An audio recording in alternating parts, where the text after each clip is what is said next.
안녕하십니까. 이번 시간에 우리는 자신의 한계를 우리가 어떻게 바라보아야 그것이 나의 성장에 도움이 되는지 고민을 해보는 시간을 먼저 갖겠습니다. 제가 느끼기에는 그렇습니다. 상대방뿐만 아니라 나 자신도 어리석음에 있었음을 우리가 알 수가 있습니다. 그것은 무엇이냐면 제가 제 한계를 느끼는 것이 유의미한 무언가로 바뀔 수가 있다는 이야기입니다. 내가 내 한계를 느낀다고 해서 나는 왜 이것밖에 안 될까? 혹은 나는 왜 이거밖에 안 되나?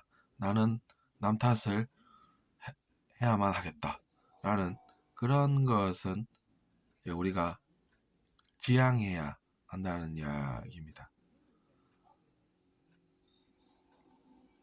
그것이 이제 양극단이라고 부르는 그것이죠. 불교에서 이야기하는 그런 양극단에 우리가 치우치는 것이 아니라 내가 그 한계를 느꼈으면은 그 한계를 내가 바라보는 그런 과정도 있다는 얘기입니다. 있는 그대로를 본다는 것이 바로 그것입니다. 내가 내 한계를 느끼지만 그것을 자기 탓이나 남 탓이라는 양극단을 선택하지 않고 우리가 그것을 바라보는 것을 통해서 그것이 무엇인가 라고 이제 지켜보고 있으면 이상하다. 내가 옛날처럼 괴로움이 오거나 어리석은 것은 아니구나. 이런 깨달음을 얻을 수가 있다는 이야기입니다.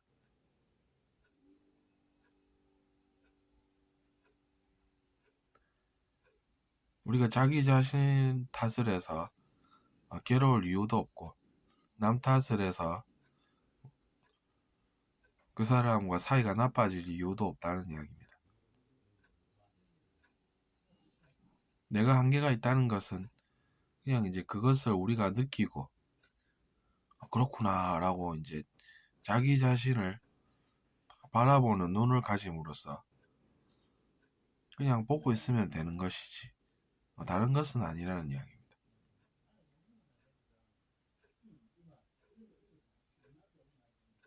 그러니까 우리가 있는 그대로를 받아들이는 그런 연습을 하다 보면 그것도 언젠가는 다 되는 것이라는 이야기입니다. 아차, 내가 지금 또 실수하고 있네? 이렇게 알아차리는 것도 필요하죠. 그러면 이제 우리가 실수를 덜 하게 되니까 그것으로 인해서 문제가 생기지 않을 수 있다는 이야기입니다. 그런 것들이 이제 우리가 생활을 하면서 문제가 발생을 하고 그것을 어떻게 내가 극복할 것인가 라는 생각에서 시작해서 이제 얻게 되는 결론입니다. 남 탓해도 상황이 어떻게 되는지 우리가 있는 그대로를 또 볼 수도 있습니다. 내가 남 탓을 해봤더니 내 농사를 내가 잘 지으면 되는 것인데 괜히 혹 데려갔다가 혹 붙여가지고 그 사람이 나를 또 해코지를 하고 그것도 내 농사 짓는 밭에 그래서 농사가 오히려 더 안 되는 그런 것도 우리가 재밌게 있는 그대로로 관찰할 수가 있다는 이야기입니다. 그러니까 이제 결국에는 이제 관찰이라는 것이 의미가 있다는 얘기죠. 관찰이라 하면 있는 그대로를 바라볼 줄 아는 그런 능력이라는 것입니다.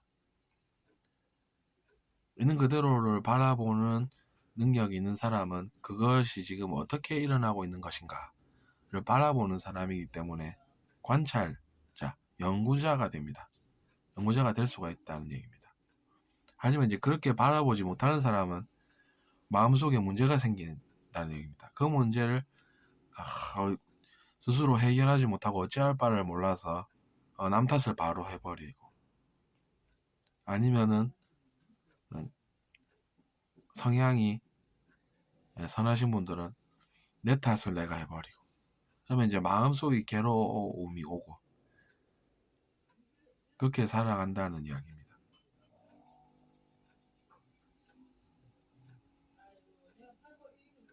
그래서 이제 우리가 구도자의 길이라고 해서 원하는 성장에 이르는 길, 이렇게 표현도 하지만 저는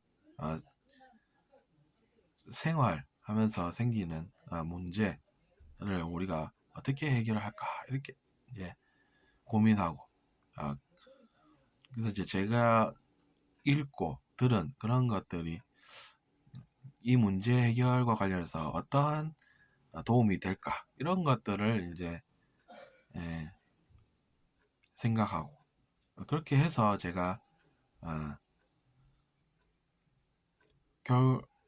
문제가 인생에 생기긴 했지만 그것으로 비참해하지 않고 배움으로 승화시켜서 살아가고 있는 것입니다.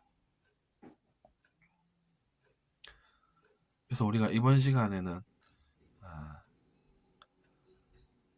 어리석음을 우리가 어떻게 자기 자신이 극복해 볼까 라는 점을 한계와 결부지어서 이야기를 나눠봤습니다. 그리고 이제 중간에 중도의 개념까지 우리가 같이 알아보았습니다. 양극단에 치우치지 않는 중도의 길, 또 이제 제 생활과 관련해서, 즉 제 생활의 문제 해결과 관련해서 그것이 어떻게 적용이 되는지 한번 생각해 본 시간이었습니다. 들어주셔서 감사합니다.